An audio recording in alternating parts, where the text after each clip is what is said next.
Today we're going to talk about hacking. What is hacking?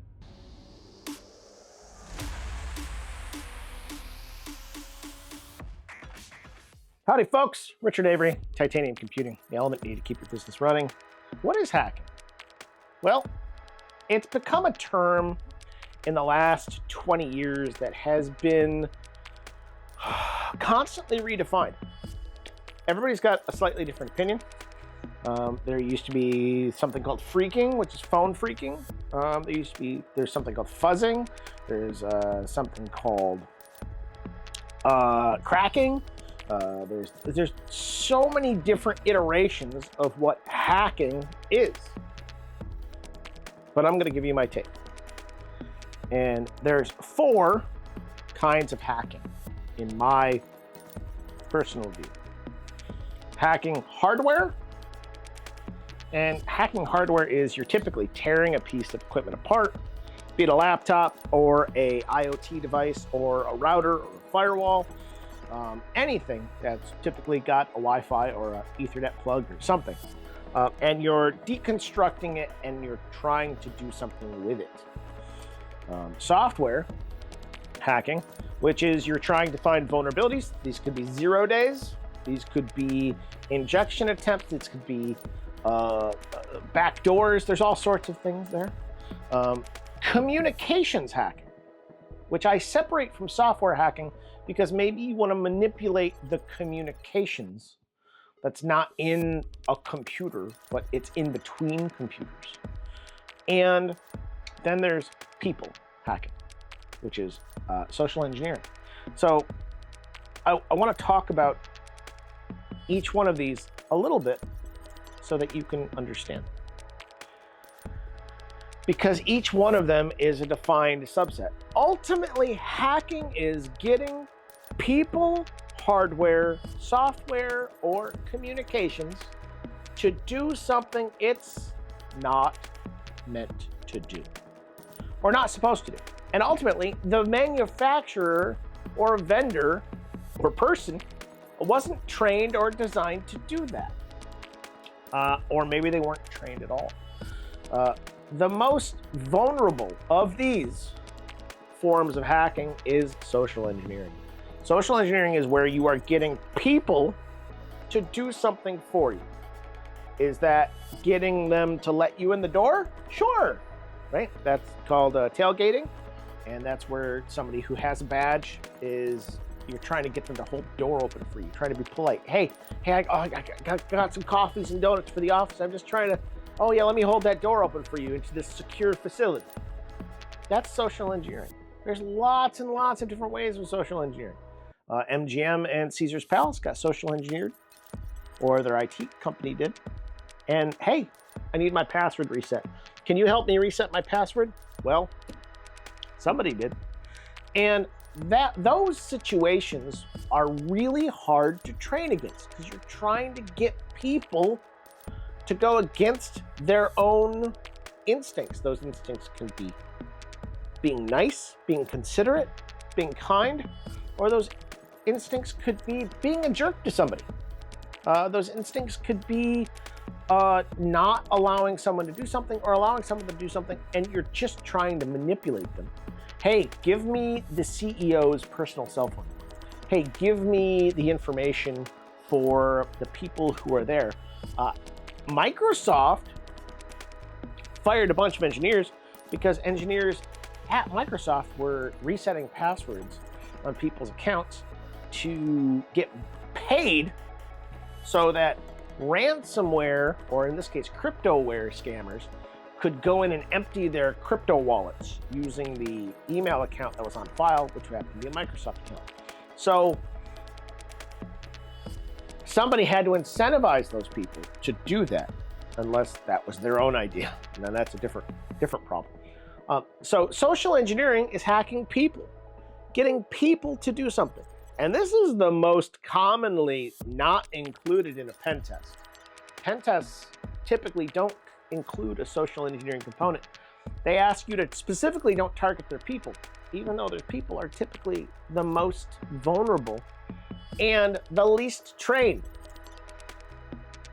So you have hardware hacking. Hardware hacking can be a wide variety of things. There's software out there specifically meant to go after hardware. There's software that is specifically designed to deconstruct hardware, and sometimes it's just hardware components. It's being able to look at a schematic. This is why the schematic can be tightly controlled. Louis Rossman of the Rossman Group, here in Austin, Texas now, he was stationed in New York City for a long time. He goes over the schematics about how to repair and Mac equipment, usually MacBooks. He's a huge right to repair advocate. And schematics are a part of that right to repair, and those schematics can lead to hardware hacking. A great personal example is there's a device that's been defunct for a long time called the pogo plug. The pogo plug was a piece of hardware that was just you plug a hard drive in it, it's got an Ethernet connection and USB, you plug it in, and it synchronizes with the cloud, and you have a website you can connect to, and you can do all these things. Effectively, it was a baby NAS, network attached storage, and it would back up to the cloud. Well, Pogo went out of business. So a brand new Pogo plug out of the box will go to dial home when it boots up, and guess what? There's no home for it to dial to. So when it goes to dial home, it just hangs in this flashing state, and you have effectively a piece of landfill waste. However, the Pogo plug has a spot on it that you can solder a TTY, meaning effectively, I can solder a keyboard to it. And once I solder that keyboard to it, I can then get it another spot to show me the screen, and now I can connect to it. It's just a Linux kernel, and I can replace the internal components of the Pogo plug with my own internal components, software-wise, Linux kernel and functionality. I can even upgrade it because it's got a USB, it's got a SATA port. Effectively, it's a whole computer.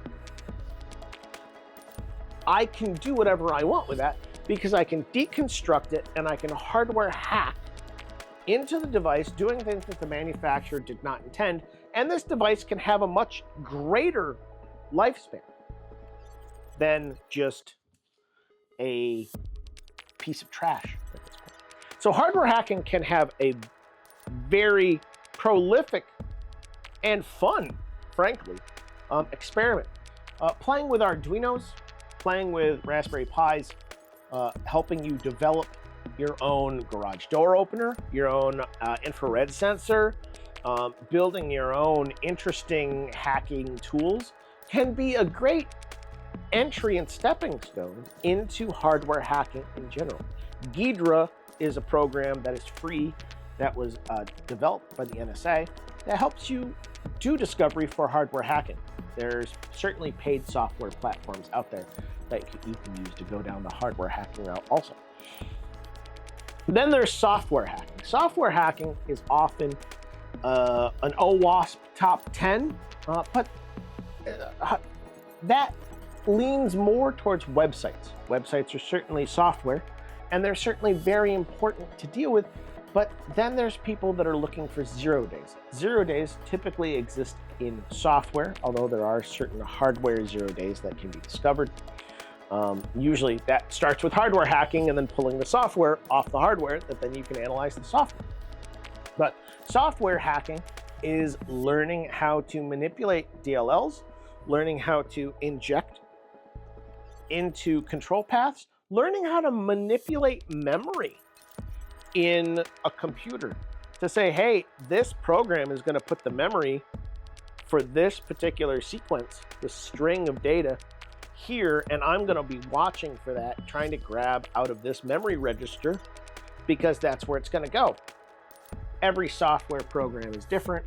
Every way that you might go around it is a little bit different, but there's certain basic methodologies that you can go down to do software hacking. And then there's communication hacking. Communication hacking is a man-in-the-middle attack. Communication hacking is recording a communication. Communication hacking is decrypting communication from point A to point B.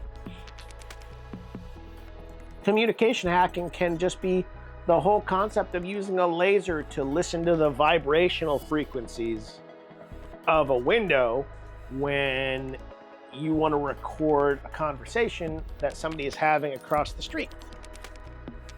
So there's lots of ways you can do communication hacking. Communication hacking can be, I'm getting you to connect to my Stingray device or my Stingray clone that law enforcement uses and hackers use to man in the middle a cell phone conversation. You can use communication hacking with a flipper zero, which we'll talk about in the future.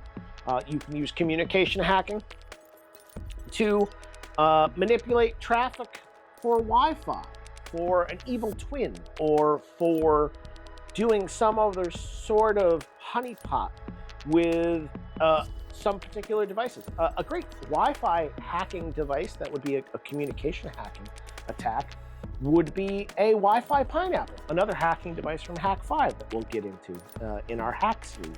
So there's lots of different kinds of hacking, and people who do social engineering might not do anything with software hacking. A person who's doing hardware hacking might want absolutely nothing to do with communication hacking. Hackers find the skill set that they enjoy. That's typically why they became hackers, because of the immense curiosity of what else can I do with this thing? And sometimes it came purely from a point of poverty, especially for some of the older generation of hackers. Hey, this company threw this piece of equipment out. Is there any way I can fix it? Is there any way that I can solder a new capacitor on there? Why does this not turn on? All right, let me pull my multimeter out because I've learned how a multimeter works, and I'm going to go determine, right? Hacking has as many positive uses as it may have negative uses.